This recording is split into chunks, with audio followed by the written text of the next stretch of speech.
ଆପଣ ସକାଳୁ ନିଦରୁ ଉଠି ସାଙ୍ଗେ ସାଙ୍ଗେ ପାଣି ପିଉଛନ୍ତି କି? ତେବେ ଏହି ଭିଡିଓଟିକୁ ଶେଷ ପର୍ଯ୍ୟନ୍ତ ଦେଖନ୍ତୁ। କାରଣ ଆପଣ ଅଜାଣତରେ ହିଁ ନିଜ ଶରୀରକୁ ଗୋଟେ ଝଟକା ଦେଉଛନ୍ତି। ରାତିରେ 6ରୁ 8 ଘଣ୍ଟା ଶୋଇକି ଉଠିଲା ପରେ ଆପଣଙ୍କର ନର୍ଭସ୍ ସିଷ୍ଟମ, ହୃଦୟର ଗତି ଏବଂ ମେଟାବଲିଜିମ୍ ସବୁ ସ୍ଲୋ ମୋଡରେ ଥାଏ। କିନ୍ତୁ ଆପଣ କଣ କରନ୍ତି? ଉଠିବା ମାତ୍ରେ ହିଁ ଥଣ୍ଡା ପାଣି କିମ୍ବା ଅଧିକ ମାତ୍ରାରେ ପାଣି ଏକାଥରକେ ପିଇ ଦିଅନ୍ତି।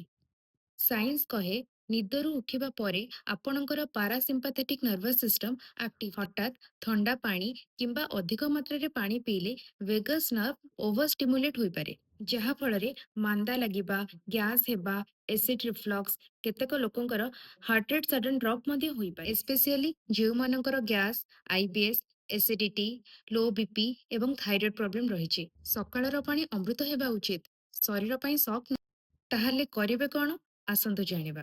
ପ୍ରଥମେ ଉଠିଲା ପରେ 2ରୁ 3 ମିନିଟ୍ ବସନ୍ତୁ। ତାପରେ ନର୍ମାଲ ଟେମ୍ପରେଚର ପାଣି କିମ୍ବା ହାଲକା ଉଷୁମ ପାଣି ପିଅନ୍ତୁ। ପାଣିକୁ ଧୀରେ ଧୀରେ ପିଅନ୍ତୁ। ପାଣିକୁ ଚିଉ କଲା ଭଳିଆ ପିଅନ୍ତୁ।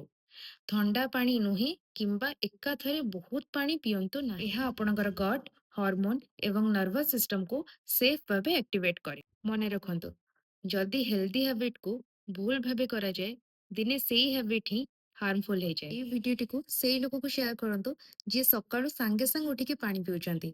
ଏବଂ ମୋ ଚ୍ୟାନେଲକୁ ସବସ୍କ୍ରାଇବ କରିବାକୁ ଭୁଲିବେନି। ନମସ୍କାର, ସମସ୍ତେ ହେଲ୍ଦି ରୁହନ୍ତୁ।